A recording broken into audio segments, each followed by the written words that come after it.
Hello and welcome to episode 66 of Dear Download, a podcast. Oh fuck me, I forgot the beginning again. A podcast about Download Festival, music in the industry, and all other things related to rock and heavy metal. This episode, we are talking all about Avenged Sevenfold, who are headlining the Sunday at Download 2024. I'm Adam, and as always, I'm here with Simon. How you doing, my man? Hello. Yo, my man. Good to see you, my man.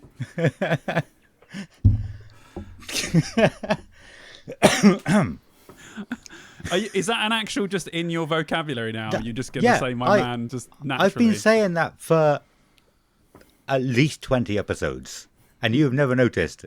How have I never picked up on the fact that you say my man? And the last time me and Stu were literally pissing ourselves at you saying it. I don't understand how everyone's missed it. He used to say Wagwan. He's moved up. He's moved on. Well, speaking of Stu, we are also joined by Stu. How are you doing? Hello, good evening. Very well, thank you. And thank you again for having me back. Good. And in this episode, we are also joined, as I said last episode, by our resident expert on all things Avenged Sevenfold. I never checked what I should call you. Scott Seagers or just Seagers? Scott Seager's fine, or just Scott. It's all good. Either or. Cool. Scott Seagers, how are you doing? Yeah, I'm not bad, thank you. Thank you for having me on. How's everyone? Good. Yeah. Very good. Yeah. Very good. Good. Yeah. I thought it was funny in the Discord. Probably maybe about a month ago, someone said, for the Avenged Sevenfold one, Seagers, you should go on. We'd already arranged that about 3 months ago. Yeah, I sent that to you before they were announced as well. I had a feeling one time, and I was like, I might test the water and say, shall I come on if they are? So I sent that to you well before they were even announced. Yeah. But yes, here we are. Predicted. Episode 66, episode 3 of our 3-episode mini-series, I guess, of all the headliners playing Download. And I have been looking forward to this one as well. I'll tell you what, I've listened to Avenged Sevenfold almost every day over the last couple of weeks, and it still isn't enough. There's still Kelly spoke to me before coming up to record, and she said, so what do you think of all the albums then? What do you think you're going to say? And I'm like, I don't fucking know still. I've not listened enough. I think because there's so much variety over the discography, it's difficult to, know all of it, isn't it? Yeah. I mean, Scott's going to show us how it's done, obviously, because, Yeah. Mr. Revenge, but to stay on top of all of them is pretty difficult, I will agree. Really? On all sorts of things as well. Like, they've done video games and stuff as well, which people often forget. Like, they did Call of Duty and all those kinds of stuff as well. Mm-hmm. Yeah. The zombies, yeah. I think the albums, though, are pretty easy to absorb. All right, mate. They haven't got that many albums. There's only 8 albums. We don't But all the variety... have big brain like you. Simon's big brain. Okay. Sorry. I've got a bit of an intro bit. Shall I read that? Or do you want to go into ask anyone how they were doing? Or I don't think we'll bother this episode. Let's just get into Avenged Too many Sevenfold. Yeah. Okay. Avenged Sevenfold. All right, I've got a short intro, and then we shall discuss. So, as you can guess, this episode is about Avenged Sevenfold. So, Avenged Sevenfold are a modern heavy metal, modern metal, whatever the hell they are band. Formed in 1999 in Huntington Beach, California. Weirdly, the same place that Head PE are from.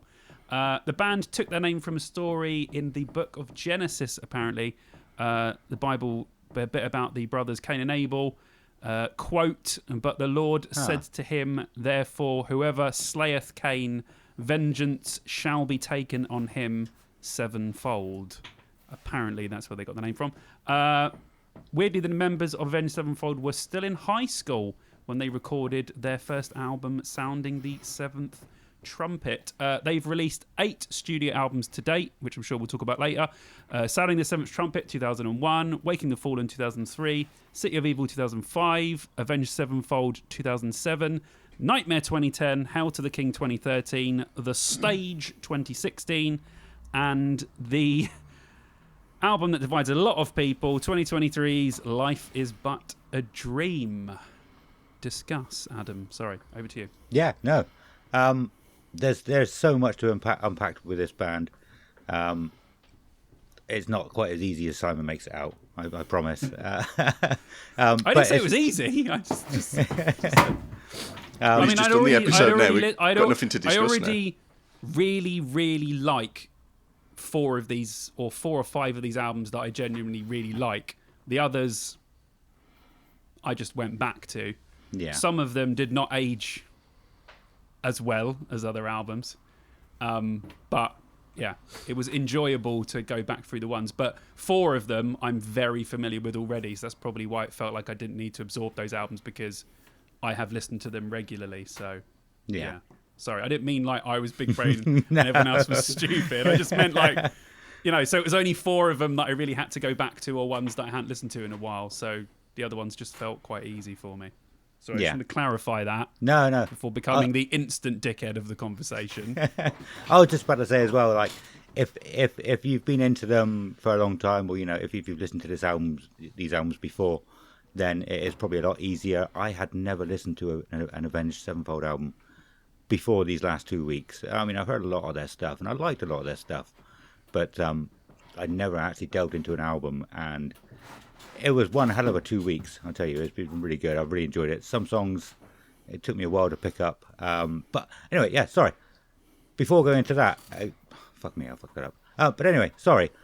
I did write down a few questions that I was going to ask Seegers, just to get a grasp on how much. Not difficult questions. Not like what is. Are we testing him already? No, This no. is like What's his his favourite colour? specialist, mastermind. It's his specialist. Yeah. I bet it would be. I bet you. How do you think you would do in Mastermind? It really would depend exactly on what. Like, I suppose anyone would say that, but there are a lot of stuff I'd know, because I did just go through times with watching every interview they would do and like their podcasts and things. So I'd probably be able to throw out some fun facts and stuff like that. But yeah, there would be some bits that would probably throw me off, because there is one question that I'm going to give a very underwhelming answer to, and I can't wait to see your faces when I do, because I've seen some of the questions already. Yeah. So I did send them over. I did also say in our group that I would send them to you guys as well, but I never got around to that. So okay. Feel free to chime in. Can we guess? Well, that's it. We'll have a go as well, yeah. Can we guess first? They're not right or wrong questions. They're basically his favourite albums, all that kind of stuff. So if you two you want to answer these questions as well, you can. I need to find where I wrote them down now. I wrote them down last night. So we need to guess his favourite album. It doesn't seem very fair. No. If you have a favourite album, or favourite time you've seen them.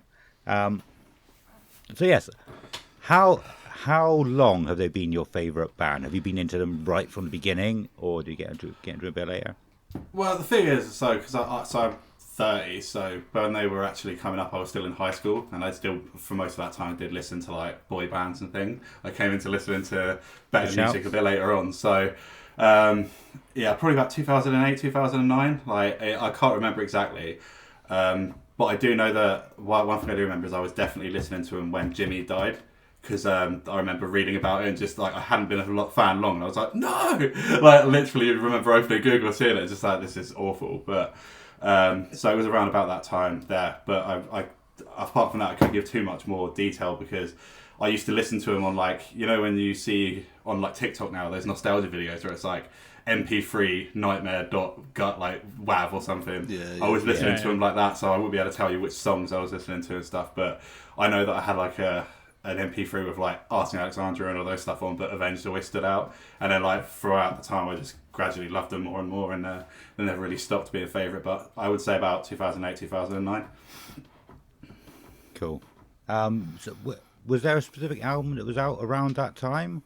So it would have been Avenged Sevenfold, because I do remember listening to Almost Easy, and A Little Piece of Heaven, funnily enough, was like the first song I remember watching the video to. And I think most people would probably be a bit freaked out, but I was like, this is amazing. It's a cool video. It's a cool song. It's a cool video as well. It's a great, cool idea. I remember we put it on in graphic design on like one of the big screens. So we had it on, and our whole class was watching it, just like, what is wrong with these kids? And then it These would be Grey-Bows, man. Yeah, and then it would have been Nightmare, I'd say. So like in between those two. Nightmare being 2010. Yeah, 2010. Yeah.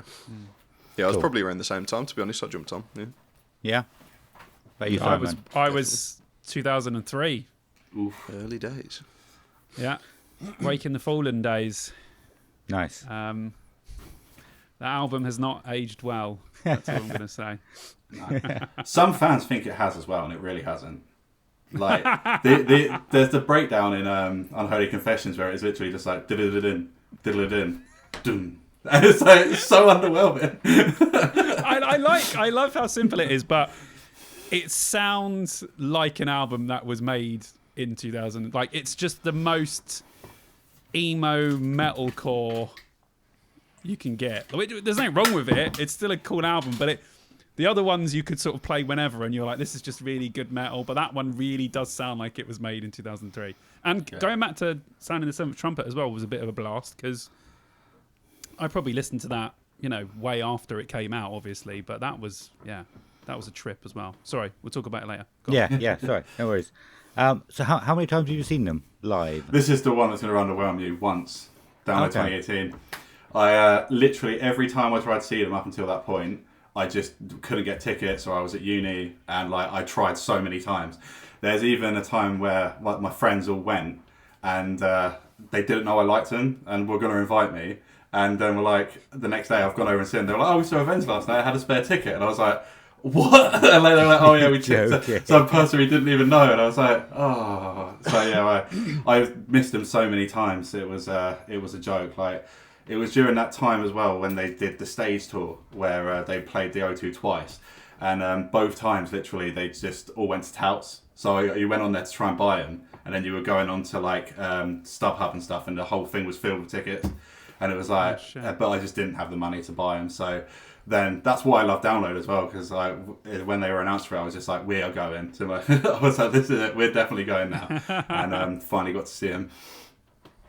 Nice. Awesome. The same as last episode, I didn't actually check how many times they've played. Did you, Stu, this time? I thought you might have done. Well done. Thank you. So, how many times they've played? Go on, are we talking download appearances? Yeah. Yeah. Someone wants to try and take a guess. Is it... I haven't looked. 5? Less? More? He gets a gold star. It is 5 times. Fucking hell. That was just a random guess that I didn't check, honestly. Do we want to know years of appearance? Yes. Yeah. Yes, please. Couldn't say that. So, the first appearance was 2006, and that was on the main stage below Trivium, into Korn, into Metallica. I watched all of that. I remember standing there watching it like a lucky boy. Yeah, M Shadows was wearing a cut-off 2006 England shirt. Yes, actually, I've seen pictures of that. Yeah, Yeah, it looks sick. I think I might have actually been there for that. It's anyone's guess at this point. Yeah, who knows that if you were there, mate? Unless there's photographic evidence, I don't think anyone knows. Oh, from the last episode, really quick while we're here, I did have a look at 2014's poster.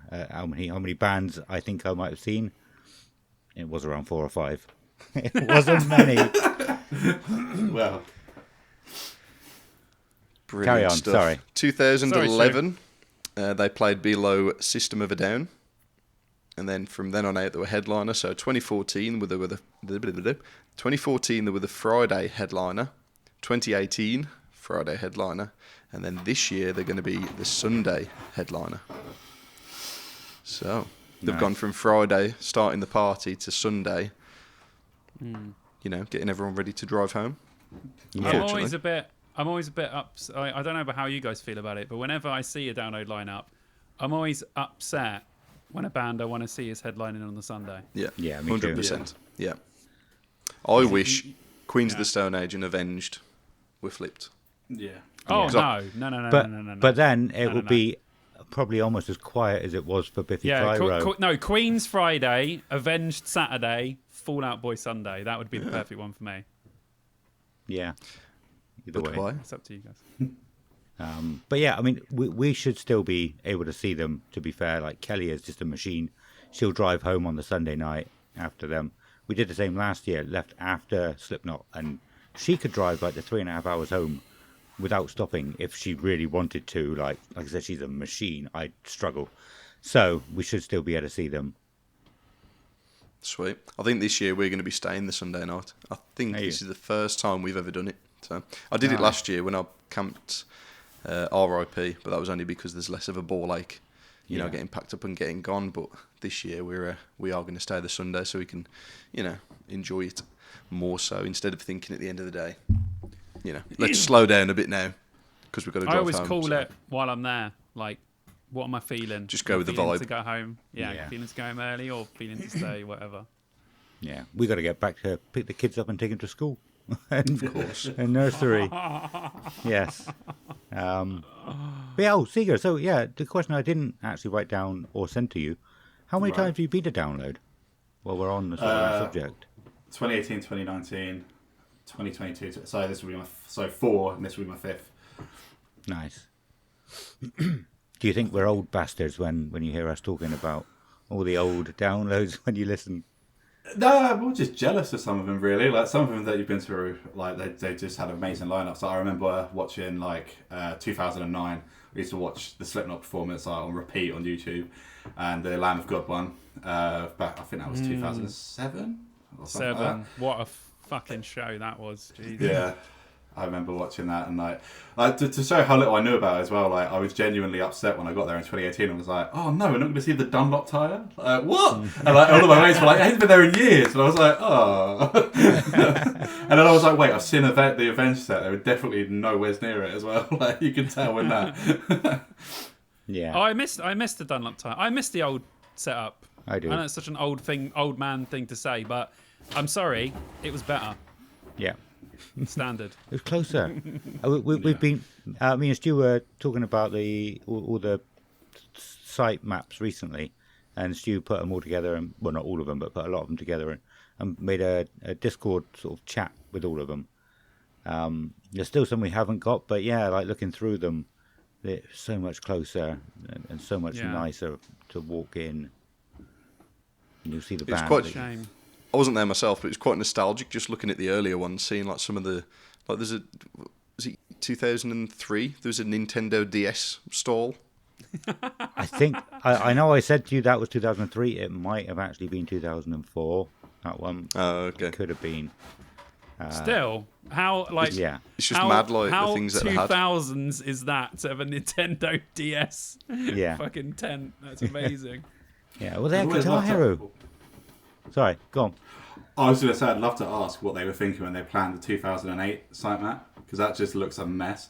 Like, I've said it before, like, because it's like the Tarmac Lake was stage 2, wasn't it? And then like Blue Camp was the main stage, and it just looks awful. I don't know why. It's because it was a transition, so they had the old one, and then the track was going to be converted into some fucking new big boy track, and they never ended up doing it. But for 2008, they couldn't use the infield, but they couldn't use the fills that they use now. So they were like, I don't know, put it over there somewhere. Yeah. And if you think the walk is long now, fucking hell, that 2008 walk was awful. And it was all along the dust track as well. All along. It was so dusty. Such a shit year that was. Yeah. I have found videos of the walk. I have to put them in the Discord. You've got what? Yeah. I have found videos online of people doing the walk. So okay. I was like on a what do you call it? Like a deep dive, just looking into it one time, and I found all these videos. Like, there was some dude filming it, and I'll have to try and re-find them because they were quite interesting. Oh my god, Yeah. I would fucking Stick love them- to relive that shit. Stick them all in Discord. Everything. Yeah. in Find Discord, them, man. Find them, stick it in. Definitely, I'd love to watch that. That'd be cool because, like, from the old ones, it's not like now. Now we can look back on you can watch fucking Stu's vlog, my vlog, fucking Chids' vlog, and you see so much. Whereas, like, the first 10 years of download, there is basically fuck all. There's a few people, but not much. You know, they weren't vlogging like we're vlogging. They were just filming them and their mates. They weren't showing you the actual festival. So it would be great to see some footage of those ones. That would be awesome. Yeah, I'd be interested to see what Download actually have, or what Live Nation have. Yeah, like They must archival have- footage. Yeah, they must have some. That'd be amazing. I mean, we've said this before. I genuinely think Download is the best festival. but it has the fucking worst coverage of any of them. Yeah. Literally Yeah, the 100%, worst man. festival coverage of ever. It's shit. Yeah. I mean, you only have to look at Bloodstock and see all the performances they release. Yeah. Bloodstock After the probably is festival. one of the best covered, isn't it, really? Yeah, And it's such a definitely. small festival. And I know there's so many more rules when it's big, but yeah, the download coverage is just shocking. But they don't even have the foresight to ever change either. Like, I think they said that Sky Arts decided to film something else this year, and instead of like thinking, "Oh, we'll pop them on YouTube," they just think, "We won't bother filming this." Like, why is that the contingency? Like, Yeah, it is terrible. It is terrible. I'd love to ask Andy, Yeah. Yeah, I would. sort out your coverage, mate. Jesus. Got his hat on too tight. Stumping his thoughts. He's going to take it off and... Oh, shit! Coverage! YouTube's a thing. What? What year is it? A Lost Prophet's still a band. oh, Tries to book Lost Prophets to headline. They stopped replying to my emails. Fuck's sake. Oh, Right. that's Right. good. Stop it. Right. Back to questions. Sorry, go on. You had another question, didn't you? We've I- gone way off I've had already. a few questions. Right. Yes. Do you have a favourite album?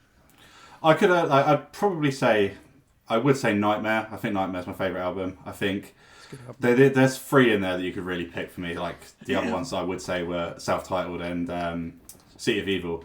But I just think Nightmare, like, to come up and write that album as well, I just think is amazing. Like, I know they had it written already, but then to actually release it, like, there's songs on that album when you sit there and listen to the lyrics, you're like, it's so personal. Like, and it's like... Yeah. Yeah, I mean, not much really other to say about it than that. Like, So Far Away is just a beautiful song. Fiction, like the story behind Fiction is crazy as well. Like the fact that, like, it's the last thing he wrote, and like the lyrics to it are just so close to the bone when you realise what happened so soon afterwards. And then I think it shows how great he was as well. That to replace him, they had to bring in Mike Portnoy. Like that's just Yeah. crazy. Yeah. Like, and so yeah, I'd always say that album because you know it's a masterpiece, and we very nearly didn't get it. Yeah. Yeah. That's right. And I think with Fiction was always the song that I back when I listened to it when it first came out. Fiction I'd always skip because it was like, oh, it's the slow, piano ballad. But listening to it now and listening to the Rev's vocals, he had such a good voice. But it was obviously he featured here and there. But if he ever took a song on his own, it would have been outstanding. It really would have. So it was a really good song. He was so weird when he did stuff on his own though. Like, as much as some fans love it, like Pinkly Smooth is too weird. Like when he sings in that, it's very, very bizarre. Like, I love the guy and I think he's a genius, but like I don't know if I'd have been able to stick on Pinkly Smooth every day. Like, they are very weird. I actually picked up on Fiction, but I didn't know it was the last song he wrote. But it's just got such a strange dissonant sound. The chords he uses just sound eerie. And Yeah. I think to start with, I probably didn't like it to start with because of that. But after a few listens, I was like, this is actually probably really cleverly written, But there's a few songs like that I found of theirs. But we can go into some more of those in a little bit, actually. Let's see. So did you two have a favourite album you want to say as well? Mine would be the same. Nightmare. You can listen to it start to finish, and it's perfection. It's Definitely. great. And it's got God Hates Us on, which is, in my opinion, Avenged best song. Oh, yeah. Which that's one? good. God Hates Us. Okay. Incredible song.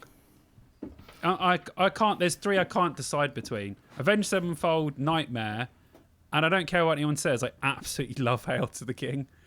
Yeah. I Incredible don't. album. I can't decide between those. If someone said quickly now, I'm going to blow your brains out, I'd probably say Avenged Sevenfold. But Nightmare is so fucking good. I love the new album as well. Like, I've probably listened to Life Is But a Dream, I'd say 50 times plus. I fucking put it on repeat sometimes because it's so bizarre. I love it. Like, I love it. I don't think it's better than the other albums, but I just to mention it. But yeah, Avenged Sevenfold, gun to my head. Cool. I don't know whether to sort of break off and go into some of these things or just carry on and then go into them after. We could talk a little bit about them all after. We can do a quick run through of them and just say our thoughts. Okay. Do you have a favourite song? Or I also said, if picking one is too difficult, do you maybe give us a top 3? I went for top 3, and it's just because I'm going to just find which ones I wrote down again. 1 second. It's too, like, I listen to them so much, it's too hard to just pick one. Yeah. I've gone for A Little Piece of Heaven, Buried Alive, and Afterlife. Only one of them on Nightmare, funnily enough. But I just, like, all of those, I think pretty much all of them are, apart from Buried Alive, wasn't recorded with him, but I think Jimmy wrote most of them as well. And I thought his songwriting was always just great. Like, he wrote the whole of Afterlife, and it's so poppy and fun. And like their live version of it at the LBC, I just think it's a masterpiece. It's like one of my favourite live recordings ever. No, not the whole thing. Like, the whole thing is great, but just the live version of Afterlife, I could listen to all day. Yeah, nice. Either of you two want to take a stab at that as well, or no?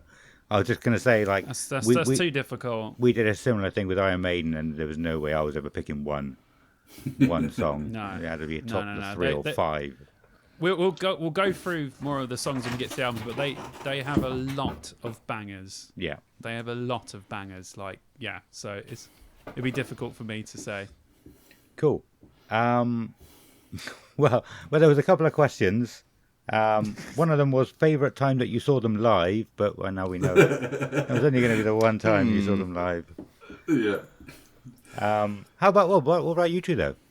Do you have a favourite time that you saw them live? I've seen them twice, so this will be my 3rd time seeing them. Probably the first time I saw them, to be honest, on the Hail to the King tour. It was supported by Avatar and Five Finger Death Punch. That was probably the best time I saw them, because I saw them at Download 2018, and that was when the stage had just been released. Mm-hmm. Correct me if I'm wrong, but I don't. That album just doesn't click with me, to be honest. So didn't enjoy that so much. And I remember them doing a performance of "Comfortably Numb." No, "Wish You Were Here." Wish You Were Here. Yeah, nice. And sorry, it made me very tired. So yeah.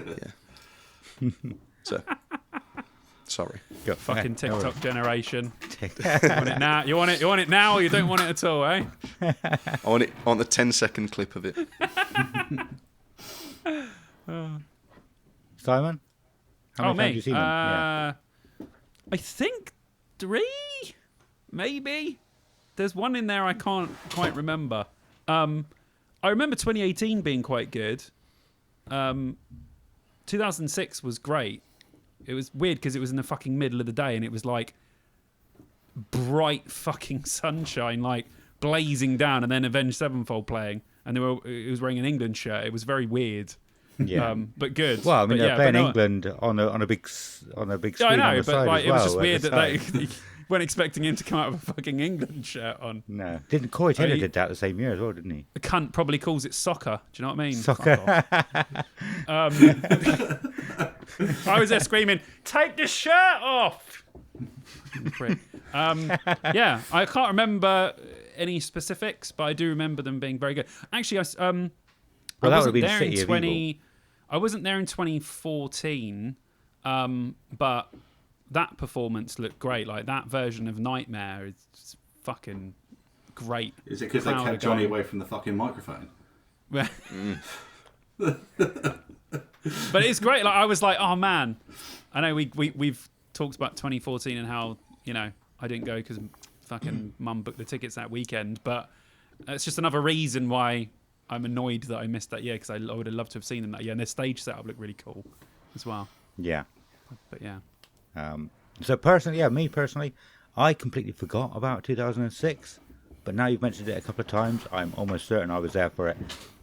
Because that would have been, like, City of Evil time as well, wouldn't it? And they were huge because of Guitar Hero.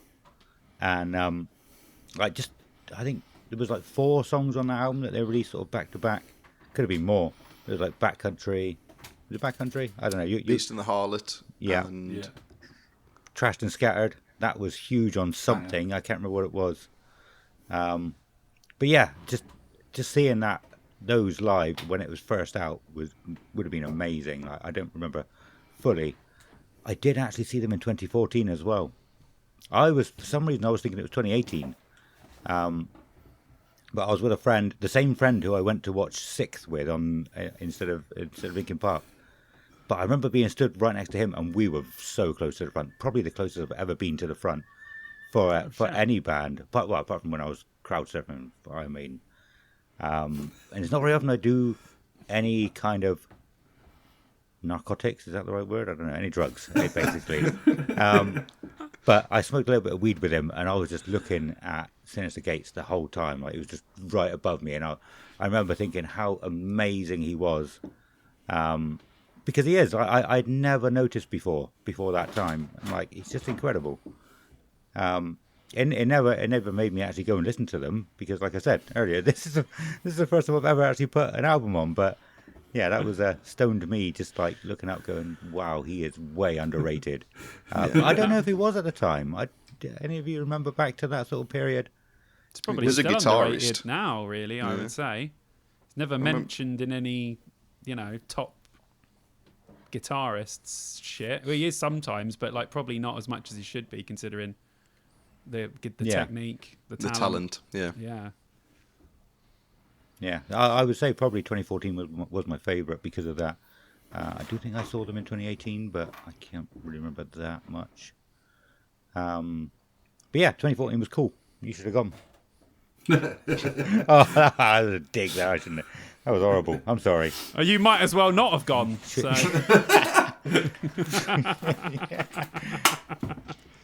Yeah. I was just about to say something else. Yeah. But I shouldn't say that. Someone probably saw more bands anyway. Probably. Love it. Was there anything else I had? That was pretty much all the questions I had. I did also say we'll talk about the NFTs as well, because that's a huge, unique thing about Avenged Sevenfold. But maybe we can do that a little bit after talking about their albums. Yeah, no, that's fair enough. That's completely fair enough. Maybe it might be an idea, because then that way, if people want to tune out, they can, because I think people despise them. Yeah, cool. Good idea.